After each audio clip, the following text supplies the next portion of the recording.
Hi guys, कैसे हो आप सब लोग। मुझे पता है बहुत सारे बच्चों का बोर्ड्स चल रहा है इस समय, बहुत सारे लोगों के एग्जाम्स चल रहे हैं इस समय। सो मैं सोचा कि ये जो हॉन्टेड हॉस्टल की कहानी है ये एक परफेक्ट टाइम है ये इसको आप लोगों के सामने रखने के लिए।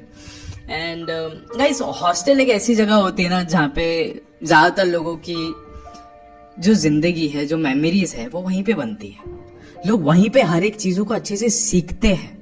मुझे कैसे जिंदगी बितानी है, मुझे कैसे खाना खाना है। मैं माँ बाप से भले ही दूर हूँ, मेरे को बहुत ज़्यादा फ्रीडम मिला हुआ है, बट स्टिल मुझे बहुत ज़्यादा सीरियस रहना है अपने पढ़ाई के मामले में। क्योंकि अगर मैं यहाँ पे थोड़ा भी अपने फ्रीडम का फ़ायदा उठाऊंगा तो मैं अपने आप की ज़िंदगी खराब कर दूंगा। बोर्ड्स के जो अभी माहौल में यहाँ पे एक शख्स है जिसका बोर्ड्स का ही माहौल चल रहा था। उसके बोर्ड्स के एग्जाम्स बहुत ज़्यादा करीब आ रहे थे। उस शख्स का नाम था कार्तिक। कार्तिक ऑलरेडी एक हॉस्टल में रह रहा था एंड वो कई सालों से उस हॉस्टल में रह रहा था, लेकिन उसके जो दोस्त थे, जो रूममेट्स थे, वो बहुत ही ज्यादा एकदम फ्री थे, एकदम कि मतलब उनको कुछ काम वगैरह करने वाला था नहीं, उनके बोर्ड्स भी नहीं थे। सो फिर दे वर लाइक कि हम तेरे को पढ़ाई करने तो देंगे नहीं और तुझे भी मस्ती करना पड़ेगा। एंड कार्तिक वाज लाइक बिल्कुल भी नहीं, मैं एक काफ़ी ज़्यादा ब्राइट स्टूडेंट हूँ, मुझे पढ़ाई लिखाई करना है, मुझे उसका बहुत ज़्यादा शौक है, मुझे बोर्ड्स में अच्छे एग्जाम स्कोर करने हैं, तो मुझे तुम लोगों से तो दूर ही रहना पड़ेगा। और इसी वजह से वो अपना हॉस्टल चेंज करने के फिराक में पड़ा हुआ था। लेकिन जिस हॉस्टल में वो जाने वाला था वहीं पर एक हॉरर स्टोरी आप सबका वेट कर रही है। एंड गाइस, एक बात मैं आपको बता दूं कि जो हॉस्टल के बारे में मैं आपको बता रहा हूँ ये कोई मनगढ़ंत कहानी नहीं है, ऐसे किसी ने मुझे बता नहीं दी है। ये हमको गूगल पे मिले हैं। गूगल पे बहुत सारे ऐसे आर्टिकल्स है जिसने बताया कि ये वाला जो हॉस्टल है of Karnataka, it is really very haunted. And Reddit पे एंड क्वारा पे भी आपको बहुत सारे इसके रिलेटेड हॉरर स्टोरीज मिल जाएंगे। लेकिन अभी वीडियो शुरू करने से पहले ऐसे ही और horror, mysterious and historical videos देखने के लिए सब्सक्राइब कर दीजिए इस चैनल को। अब ये कहानी शुरू होती है। ये कहानी शुरू होती है साल 2016 में, जब सब कुछ इस दुनिया में जस्ट शुरू हो रहा था अच्छे तरीके से।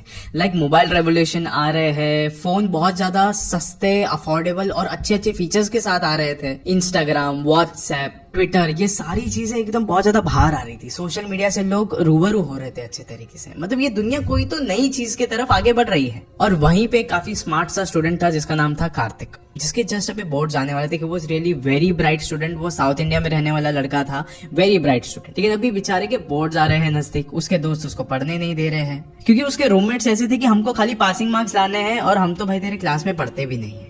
सो इट वॉज लाइक कि तू भी मस्ती कर, हम भी मस्ती करेंगे, वैसे ही रहना है। लेकिन कार्तिक को एक चीज अच्छे से पता था कि अगर मैं इस रूम में रहूंगा तो मैं पक्का फेल हो जाऊंगा। सो इट्स बेटर कि मैं किसी और हॉस्टल में जाके रह जाता हूँ बस बोर्ड्स तक, उसके बाद मैं यहाँ पे वापस से शिफ्ट हो जाऊंगा मेरे नेक्स्ट ईयर के लिए। फिर कार्तिक ना अलग अलग हॉस्टल्स ढूंढने लग गया था एंड उसको कुछ भी मिल नहीं रहा था। उसको ऐसा लग रहा था कि सबके प्राइजेस बहुत ज्यादा हाई है, यहाँ पे नहीं रहना, यहाँ पे बहुत ज्यादा क्राउड है, ऐसा है वगैरह वगैरह।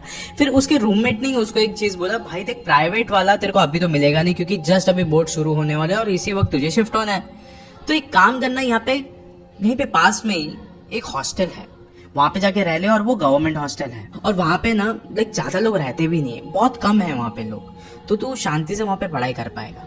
फिर कार्तिक बोलता है ठीक है भाई, जल्दी जल्दी बता यार कहाँ पे है हॉस्टल। उसने पूरा एड्रेस वगैरह लिख के दिया और जैसे ही कार्तिक वहां के लिए निकल रहा था ना इन्फॉर्मेशन गैदर करने के लिए, तो उसके रूममेट ने उसको कहा, देख भाई सुन, तू जा तो रहा है लेकिन मैं एक बात बता दूं देखो, ये हॉस्टल का नाम ना बहुत ज्यादा खराब है यार, बहुत ज्यादा खराब है यहाँ खराब। इस हॉस्टल के बारे में कहा जाता है कि ज्यादा लोग यहाँ पे टिक नहीं पाते, जो भी आते हैं वो आधी रात को छोड़ देते हैं, कभी दोपहर में छोड़ देते हैं, कभी दिन में छोड़ देते हैं। और आज के जमाने में भी वहां पे जितने भी लोग रह रहे हैं वो सब नाइट ड्यूटी करने वाले लोग हैं, जो सिर्फ रात को काम करते हैं और बाद में सुबह में अपने हॉस्टल में आके सो जाते हैं और बाद में शाम में वापस निकल जाते हैं।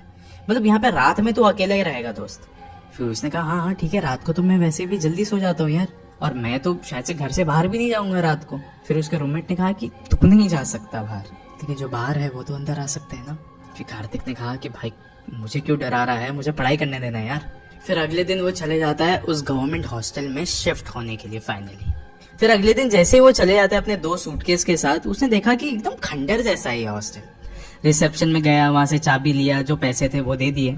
उसके बाद ना जैसे वो पहले माले पर गया, एकदम पूरे कॉरिडोर जैसे थे, यहाँ पे ऐसा सर्कल जैसा बॉक्स जैसा बना हुआ था। उसने देखा कि सारे दरवाजे बंद है, बस 1-2 ऐसे घर है जिसके आगे कुछ कपड़े वगैरह सुखाए गए हैं। मतलब हार्डली उसको एक चीज पता थी कि यहाँ पे 4 से 5 रूम है यहाँ पे जो कि फिल है, बाकी सारे के सारे यहाँ पे खाली है। वो चलते चलते अपने कमरे के नजदीक गया फिर उसने देखा कि इस कमरे पर भी जो ताला लगा हुआ है एकदम जंग लगा हुआ है, उसमें न जाने पता नहीं कितने सालों से बंद रखा हुआ है इस कमरे को। उसने उस ताले को अपनी चाबी से खोला, दरवाजे को एकदम जोर से उसने खोला। जैसे ही उसने खोला सिर्फ और सिर्फ धूल उसके चेहरे पर आई। अंदर देखा, बाप रे इतना गंदगी थी अंदर कि ही वाज लाइक भाई कितने सालों से बंद है ये दरवाजा, कितने सालों से इस कमरे की सफाई नहीं हुई है। और उसी समय उसको अपने दोस्तों की बात याद आ गई कि यहाँ पे कोई तो भटकता है, यहाँ पे कोई तो है ऐसा जो आपको यहाँ पे दिन भर रहने नहीं देता, रात भर सोने नहीं देता, जिससे इंसान यहाँ पे इन कमरों को छोड़ के चले जाया करते हैं, अपने पैसों को भी भूल जाया करते हैं। फिर उसने सोचा कि इस बात की तह तक मुझे जाना चाहिए। वो उस रिसेप्शन के पास गया और रिसेप्शनिस्ट को जाके उसने पूछा कि यहाँ पे ऐसा है क्या जो लोग यहाँ से छोड़ के चले जाया करते हैं। मेरे दोस्तों ने भी मुझे कहा है कि यहाँ पे ऐसे कुछ तो चीज है जिसकी वजह से इस हॉस्टल का नाम बहुत ज्यादा खराब है। उस रिसेप्शन में बैठे हुए आदमी सुधीर ने कहा कि भाई हम लोग ना इस जगह को काफी सस्ते में देते हैं, सारे जो कमरे के किराए है बहुत ज्यादा कम है, इसलिए लोग ना अफवाह फैला देते हैं कि नहीं यहाँ पे जाके मत रहो, जो सस्ती वाली चीज है उस पर भरोसा मत करो। हालांकि ऐसी कोई भी चीज नहीं है। और साथ मुझे ऐसा लगता है कि पिछले कई सालों में ऐसे कुछ लोग आए हैं जिनका मानसिक संतुलन कुछ ठीक नहीं था, इस कारण की वजह से वो लोग अफवाहें फैला देते कि हमें ये चीज दिखी, वो चीज दिखी, वरना मुझे तो नहीं लगता यहाँ पे कुछ है। मैं तो दिन भर यहीं पे रहता हूँ, मुझे तो कभी कुछ नहीं दिखा। कार्तिक ना सुधीर की सारी बातें सुनने के बाद थोड़ा खुद ही एकदम काम डाउन हो गया था कि मतलब हाँ ठीक है यार। वो अपने आप को ही बहला रहा था कि ठीक है जब तक मेरे बोर्ड्स ना कंप्लीट हो जाए मेरे को यहीं पे रहना है, उसके बाद मैं चले जाऊंगा, फिर क्या भूत क्या प्रेत मुझे कुछ मानना नहीं है इन चीजों में। फिर वो गया और शांति से अपने टेबल पे जाकर बैठ गया। वो कैसा टेबल था मालूम है कि टेबल के एकदम ही सामने उसकी खिड़की थी, एकदम लग के वो खिड़की थी, वो सब बाहर देख सकता था। और उसी के बाजू में उसका दरवाजा था कि जो भी आ जा रहा है उस समय वो सब कुछ देख सकता था। अभी कुछ समय बाद दोपहर के 3 बज रहे थे, एकदम शांति थी आसपास, हवाएं चल रही थी उस समय, धूप भी थोड़ी थोड़ी पड़ रही थी लेकिन हवा भी आ रही थी। और उसी समय उसको लगा कि उसकी खिड़की के एकदम कोने में कोई तो शख्स आकर खड़ा हो चुका है, पूरे काले लिबास में। कार्तिक ने एकदम शांति से ऐसा झांक के देखा। उसने देखा कि हाँ ये शख्स यहाँ पे खड़ा है और शायद ये मेरे दरवाजे के पास खड़ा है, कहीं इसको किसी चीज की जरूरत तो नहीं। वो उठा और थोड़ा घबरा घबरा के वो उस दरवाजे को खोलना चाह रहा था क्योंकि उसको ऐसा लग रहा था मैं खोलूं या ना खोलूं। फिर वापस से एक बार उसने खिड़की के पास जाके देखा तो हाँ वो शख्स अभी भी वहां पे खड़ा है, काले लिबास में था, उसका चेहरा भी एकदम अलग सा ही लग रहा था। वो गया उस दरवाजे के पास और उसने उस दरवाजे को एकदम धीमे से खोला। जैसे उसने वो दरवाजा खोला उसने बाहर देखा, बाहर कोई भी नहीं था। आगे जाके उसने दाएं बाएं भी देखा, आसपास कोई भी शख्स नहीं था, सिर्फ शांति। वो थोड़ा अंदर आया, उसने सोचा कि ये कैसे हो सकता है, ये तो बिल्कुल भी पॉसिबल नहीं है। वो फिर वापस से जाके अपने टेबल पे बैठ गया और उसने सोचा कि चलो ठीक है होगा कोई इंसान, लेकिन मुझे अभी अपने बोर्ड्स कंप्लीट करने हैं, मुझे अपने एग्जाम को कंप्लीट करना है, कुछ भी हो जाए मैं अपनी पढ़ाई पे ध्यान देता हूँ। फिर कार्तिक उस रात को बहुत जल्दी सो गया क्योंकि उसको सुबह सुबह जल्दी उठ के अपने एग्जाम के लिए जाना था। उसका पहला पेपर था। वो गया अपने एग्जाम हॉल में जाके बैठ गया, पेपर शीट में वो अपना नाम वगैरह लिख रहा था। और उसी समय ना वो ये भी सोच रहा था कि कहीं मैंने गलती तो नहीं कर दी इस हॉस्टल में आके, कहीं मेरा पूरा एग्जाम खराब ना हो जाए। ये जो भी कहानियां आसपास भटक रही है मेरे, ये मुझे नहीं लगता कि मुझे पढ़ाई लिखाई करने देगी।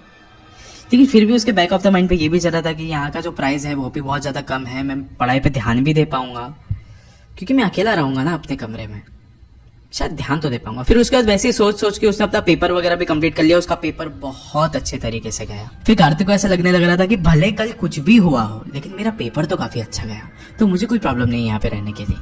वो गया उसके हॉस्टल, जाने के बाद वो सीधा अपने बेड पे जाके लेट गया। दोपहर के बज रहे थे 3, जाके सो गया। अब जब अगली बार कार्तिक की आंखें खोली तो बज रहे थे रात के 9। वो न जाने कितना ज्यादा थका हुआ था कि उसने 6 घंटे की नींद ले ली थी। अभी वो वक्त हो रहा था रात के 9 बजे जब कार्तिक नॉर्मली सोया करता था और अभी वो सिर्फ उठा है। एकदम हड़बड़ा गया वो अपने फोन की तरफ देखकर कि अरे 9 बज रहे हैं, मुझे खाना पकाना है, मुझे उसके साथ साथ पढ़ाई भी करनी है। भले परसों है मेरा एग्जाम, लाइक 2 दिन छोड़ के है मेरा एग्जाम, बट स्टिल मुझे पढ़ाई की तो प्रिपरेशन करनी है। फिर उसका जल्दी जल्दी उसने खाना वगैरह पकाया, वो अपने टेबल पर बस कपड़े वगैरह चेंज करके बस बैठ ही रहा था कि उसी समय ना उसके दरवाजे के बाहर से उसको अजीब सी आवाज आई जैसे कि कोई तो आदमी खड़ा है बाहर। और उस समय ना उसके घर की खिड़की बंद थी, लेकिन ही वाज लाइक कि मुझे खिड़की खोलनी ही नहीं है। पिछले बार भी वो शख्स आके यहाँ पे खड़ा हो गया था, मैं थोड़ा सा डिस्ट्रैक्ट हो गया था, अभी भी कोई हो सकता है यहाँ पे। फिर अचानक से किसी ने दरवाजे पर दस्तक दी। वो थोड़ा सा डर गया। दरवाजे पर दस्तक, रात के 9 बजे, यहाँ पे इर्द गिर्द तो कोई भी नहीं रहता। हॉस्टल में भी कोई नहीं रहता, सुधीर भी शायद नहीं होगा अभी। वो जब ये सोच रहा था उसी समय वापस से एक और बार दस्तक होती है। अब वो थोड़ा सा बैकफुट पे आ चुका था। He was like, शायद कोई तो है बाहर, शायद से किसी को मदद की जरूरत होगी। और इसी नीयत के साथ वो दरवाजा खोलने जा रहा था। वो दरवाजे को एकदम धीमे तरीके से वो खोल रहा था। पहले उसने लॉक खोला, फिर दरवाजा एकदम हल्के हाथ से उसने खोला और देखा तो बाहर कोई और नहीं, सुधीर ही खड़ा था। सुधीर ने कहा कि साहब आप कुछ यहाँ पे कर रहे थे क्या अभी? कार्तिक ने कहा हाँ, अभी मैं जस्ट पढ़ाई करने बैठ रहा था। फिर सुधीर पूछता है साहब मैं बस थोड़े वक्त के लिए अंदर आ सकता हूँ? फिर कार्तिक ने कहा हाँ हाँ बिल्कुल भैया आइए, अंदर आ जाइए, कोई दिक्कत नहीं है। जब वो अंदर आया ना, उसने देखा कि सुधीर के हाथ कांप रहे हैं, उसके पाँव कांप रहे हैं, उसका चेहरा कांप रहा है, उसका पूरा बदन पसीने से लथपथ था। कार्तिक को ऐसा लग रहा था कि ये क्या हो गया सुधीर को अचानक से, वो भी रात के 9 बजे यहाँ पे। फिर कार्तिक सुधीर को पूछता है कि भैया हुआ क्या है आपके साथ, आपको इतना पसीना क्यों आया हुआ है? फिर सुधीर कहता है कि मैं आज अपने कमरे में नहीं सो सकता, वहाँ पे कुछ काम हो रहा है और सारा सामान बाहर लाके रखा हुआ है, तो इसलिए मैं सो नहीं सकता वहाँ पे। और फिर मैंने सोचा कि थोड़ी देर बाद साफ सफाई करके मैं सो जाऊंगा। और गलियारे में मैं बस घूम रहा था कि उसी समय मैंने देखा उस औरत को, तो मैं भागते हुए आपके घर के पास आ गया, क्योंकि मुझे पता है कि आप शायद से रात भर पढ़ाई कर रहे होगे। फिर कार्तिक ने कहा हाँ ठीक है, कौन सी औरत की बात कर रहे हो? यहाँ पे तो कोई भी औरत नहीं रहती जहाँ तक मुझे पता है। सुधीर कहता है कि साहब आपको कुछ बात बतानी है मुझे अच्छे तरीके से, मैं आपको आपके सारे सवालों के जवाब अभी देता हूँ। यहाँ पे बहुत सालों पहले ना बहुत सारे बच्चे रहा करते थे।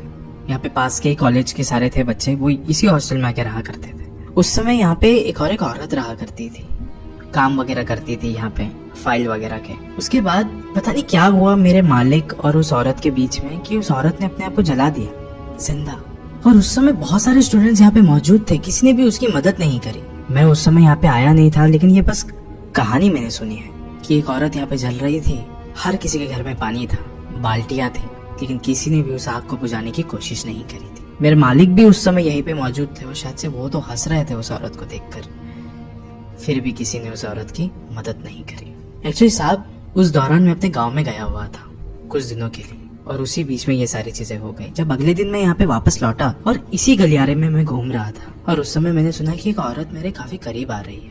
जैसे वो मेरे करीब आई, उसने कहा कि मैं यहाँ पे किसी को जीने नहीं दूंगी। और वो आवाज सुन के मैं जल्दी से नीचे भाग गया। और तभी से ऐसा कहा जाता है कि इस हॉस्टल को अबैंडन कर दिया जाना चाहिए था, खंडर बना दिया जाना चाहिए था। लेकिन फिर भी मेरे मालिक को पैसों की बहुत ज्यादा भूख थी।